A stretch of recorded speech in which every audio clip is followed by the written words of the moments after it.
Sige po.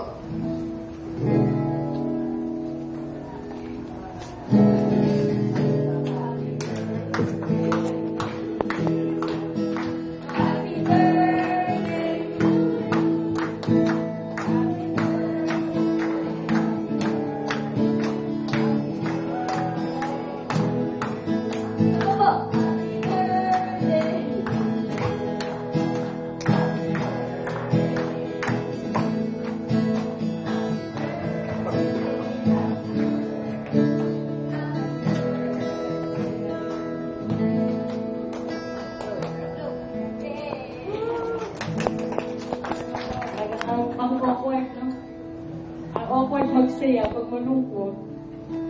Pero, makakaya natin to sa tulong ni Jesus. Like, yung pong pagdalo niyo dito, huwag niyo pong i-stop na, hindi kayo pwedeng tumira sa bahay nila, of course. But, text, yung prayers, kailangan nila. Obvious ba, kahit happy birthday, tinumula, ating haharapin itong lahat ng sama-sama. Pwede po bang tumayo lahat? Ituon po natin ang ating kamay patungo kay Tricia. Hallelujah. Lord, naiintindihan mo po kung anong nararamdaman ni Tricia ngayon.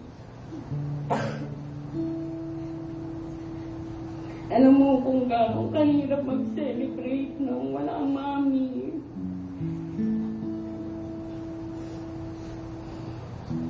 Kahit nga Christmas, hindi nila alam kung paano sila magiging merry sa Christmas at happy sa New Year. Pero Lord, please, ikaw po magbigay ng lakas kay Tricia. Samahan mo siya.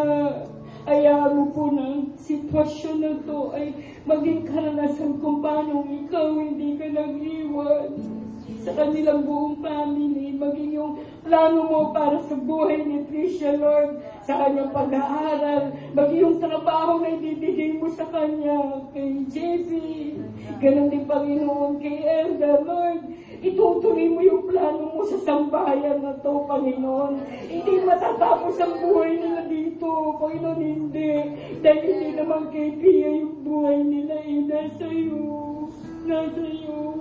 Kaya po kung paano nila haharapin yung sakit na to, itong lungkot na to, hindi naman namin itatago sa iyo, mahirap talaga eh. Hindi namin itatago sa iyo, Panginoon, na masakit to. Pero Lord, ikaw po, Panginoon, na patuloy na magiging kalakasan nila.